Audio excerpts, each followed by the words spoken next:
ذكر الإله وتصفو الحياة بدون هدى.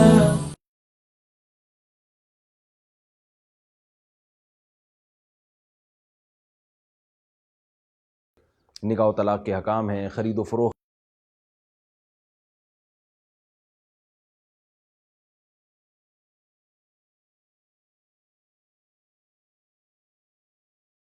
ونصلی علی رسولہ الکریم۔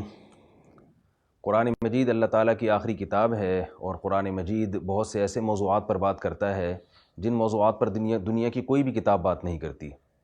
ہمیں زندگی کیسے گزارنی ہے، ہمارے ریاست کے حکام کیا ہونے چاہیے، ہمیں گھروں میں کیسا ماحول کریٹ کرنا چاہیے، اس سے متعلق حلال و حرام کے حکام، جائز ناجائز کے حکام، یہ تمام حکام قرآن مجید نے بیان کیے ہیں۔ دنیا کا کوئی مذہب ایسا نہیں ہے جس نے اتنی تفصیل سے ان حکام کو بیان کیا ہو جن حکام کو قرآن مجید اتنی تفصیل سے بیان کرتا ہے۔ نکاح و طلاق کے حکام ہیں، خرید و فروخت کے حکام ہیں، عبادات کا پورا ایک باب ہے، ریاست کو چلانے کے حکام ہیں، قصاص ہے، وراثت ہے، بہت سارے حکام جو ہم قرآن مجید میں پڑھتے رہتے ہیں۔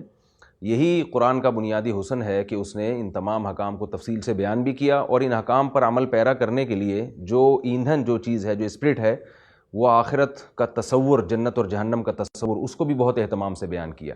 جب تک آپ کے سامنے جنت یا جہنم کا تصور نہیں ہوگا، اس بات کا امکان بہت کم ہے کہ آپ معاشرے میں ایک اچھے انسان بن سکیں۔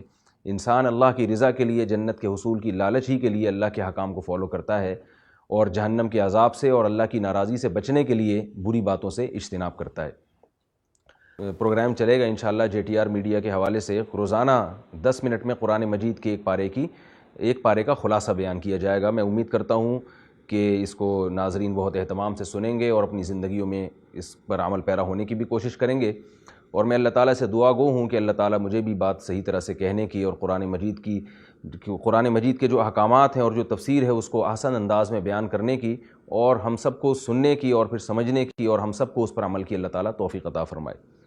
قرآن مجید کی ابتدا سورہ فاتحہ سے ہوتی ہے۔ فاتحہ کا مطلب ہے کھول دینے والی، قرآن کی، کیونکہ یہ ابتدا ہے، یہاں سے گویا پورا قرآن کھل رہا ہے، تو اس لیے اس کا نام فاتحہ رکھا گیا۔ اس کا ایک نام القرآن بھی ہے۔ رسول اللہ صلی اللہ علیہ وسلم نے سورہ فاتحہ کی فضیلت میں بیان فرمایا، ما انزلت فی التوراۃ ولا فی الانجیل ولا فی الفرقان مثلہ، فرمایا سورہ فاتحہ ایسی صورت ہے جو نہ تورات میں اس جیسی صورت نازل ہوئی، نہ انجیل میں، اور نہ باقی قرآن میں۔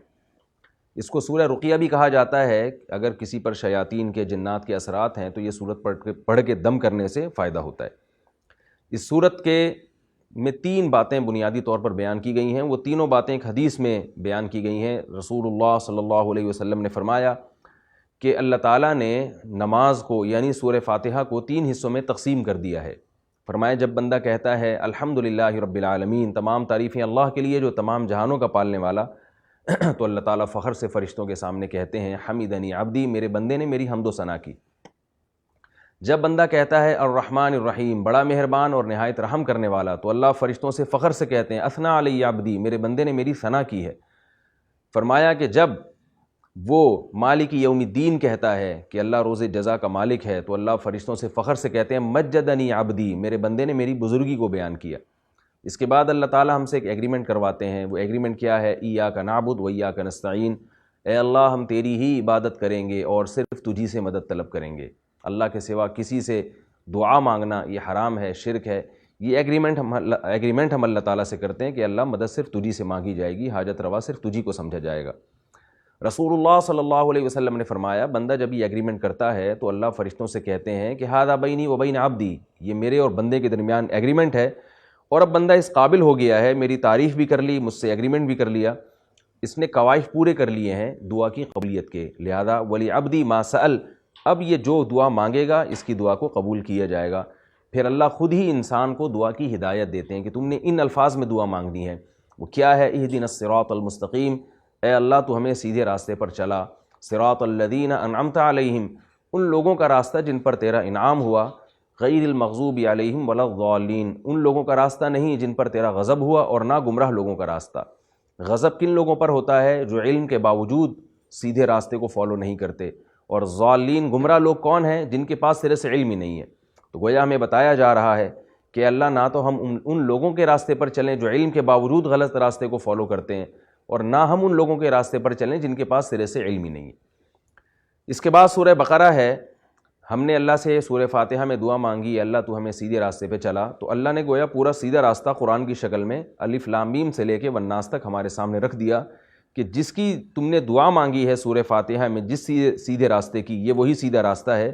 اب اس کو پڑھو اور سیدھا راستہ طے کرتے چلے جاؤ اور اس پر چلتے چلے جاؤ۔ سورہ بقرہ کو بقرہ کہا جاتا ہے، بقرہ عربی میں گائے کو کہتے ہیں۔ اس میں چونکہ بنی اسرائیل کے گائے ذبح کرنے کا ایک دلچسپ واقعہ ہے، تو اسی عنوان سے اس کا نام البقرہ رکھا گیا ہے۔ اس صورت میں اللہ تعالیٰ نے سب سے پہلے انسانوں کی 3 قسموں کو بیان کیا۔ پکے مومن جو آخرت پر ایمان لاتے ہیں، نماز قائم کرتے ہیں، زکوٰۃ دیتے ہیں۔ اس کے بعد پکے کافر جو ان تمام چیزوں کا انکار کرتے ہیں، اور تیسرے درجے میں وہ لوگ جو منافق ہیں، جو نہ ادھر کے نہ ادھر کے، جہاں ان کو اپنا مفاد نظر آتا ہے وہ ادھر کو لڑک جاتے ہیں۔ بشارت سنائی گئی کہ جو پکے مومن ہیں، اولئک علی ھدی من ربہم واولئک ھم المفلحون، یہی لوگ ہیں سیدھے راستے پر اور یہی لوگ ہیں اصل کامیاب۔ اس کے بعد اللہ تعالیٰ نے یا ایھا الناس اعبدوا ربکم، اے لوگو اپنے رب کی عبادت کرو۔ قرآن کا جو بنیادی مقصد ہے وہ کیا ہے؟ انسانوں کو انسانوں کی غلامی سے نکال کر اللہ کی غلامی میں لانا۔ یہاں عبادت کا حکم دیا جا رہا ہے کہ اللہ کے لیے عبادت کرو، اللہ کے سامنے جھک جاؤ۔ مقصد کیا ہے کہ اپنے آپ کو مکمل اللہ کے سپرد کر دو۔ غلامی حقیقی معنوں میں صرف اور صرف اللہ کی ہوگی۔ کیوں؟ الذی خلقکم، جس نے تمہیں پیدا کیا، والذین من قبلکم، تم سے پہلے لوگوں کو بھی پیدا کیا، آسمان سے پانی برسایا اور زمین سے طرح طرح کے نباتات پیدا کیے اس نے۔ یہ سارے کام تو اللہ کر رہا ہے، اور اللہ نے یہ بھی بتا دیا کہ اگر تمہیں یہ شبہ ہو کہ یہ کلام میرا نہیں ہے، یہ معاذ اللہ محمد صلی اللہ علیہ وسلم کا گڑھا ہوا کلام ہے، تو اللہ فرماتے ہیں کہ فَإِن كُنتُمْ فِي رَيْبٍ مِّمَّا نَزَّلْنَا عَلَىٰ عَبْدِنَا فَأْتُوا بِسُورَةٍ مِّثْلِهِ وَادْعُوا شُهَدَاءَكُم مِّن دُونِ اللَّهِ إِن كُنتُمْ صَادِقِينَ، تم بھی اس جیسا کلام بنا کے لے آؤ۔ فَإِن لَّمْ تَفْعَلُوا وَلَن تَفْعَلُوا، اور اگر تم یہ کام نہ کر سکو اور ہرگز نہیں کر سکو گے، فَاتَّقُوا النَّارَ الَّتِي أُعِدَّتْ لِلْكَافِرِينَ، تو اس جہنم کی آگ سے ڈرو جو انکار کرنے والوں کے لیے میں نے تیار کر کے رکھی ہے۔ تو اس کے بعد اللہ تعالیٰ نے اس صورت میں بہت اہتمام کے ساتھ بنی اسرائیل کا تذکرہ کیا ہے۔ ابراہیم علیہ السلام کے 2 بیٹے تھے، اسحاق اور اسماعیل۔ اسحاق علیہ السلام کو پھر اللہ نے بیٹا دیا، ان کا نام تھا یعقوب، اور یعقوب علیہ السلام کا جو لقب تھا وہ اسرائیل تھا، تو انہی کی اولاد کو بنی اسرائیل کہا گیا ہے۔ تو قرآن میں جگہ جگہ یہ ٹرم استعمال کی گئی ہے، اس لیے میں نے اس کی تھوڑی سی وضاحت کر دی۔ بنی اسرائیل کو اللہ تعالیٰ نے بہت نعمتوں سے نوازا تھا، لیکن بنی اسرائیل نے ان نعمتوں کی ناقدری کی۔ وَظَلَّلْنَا عَلَيْهِمُ الْغَمَامَ وَأَنزَلْنَا عَلَيْهِمُ الْمَنَّ وَالسَّلْوَىٰ، من و سلویٰ کی بارش ہوئی، اور آسمان میں بادل نے ان کے اوپر سایہ کیا ان کو دھوپ سے بچانے کے لیے۔ وَإِذْ نَجَّيْنَاكُم مِّنْ آلِ فِرْعَوْنَ يَسُومُونَكُمْ سُوءَ الْعَذَابِ، فرعون جو ظلم کیا کرتا تھا، اللہ نے بنی اسرائیل کو فرعونیوں کے ظلم سے نجات دی۔ اللہ تعالیٰ نے کوہ طور پہ موسیٰ علیہ السلام کو بلا کر براہ راست تورات ان کے ہاتھ میں پکڑائی، بنی اسرائیل کو اس پر گواہ بھی بنایا، مگر یہ ہر موقع پر نالائقیاں کرتے رہے۔ کبھی کہتے ہیں ہم اللہ کو اپنی آنکھوں سے دیکھنا چاہتے ہیں، کبھی انہوں نے بچھڑے کو معبود بنا لیا۔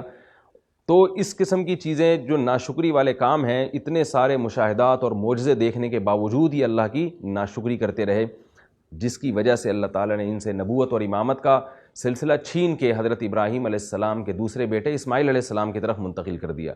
اسی کو قرآن نے اس صورت میں بہت اہتمام سے بیان کیا۔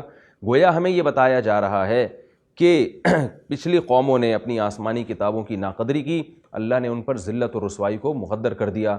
تو اس امت کو سبق دیا جا رہا ہے کہ تم قرآن مجید کی قدر کرو، اللہ کے کلام کی قدر کرو، ورنہ ایسا نہ ہو کہ تم پر بھی وہی عذاب آئے جو پچھلی امتوں پر آئے ہیں۔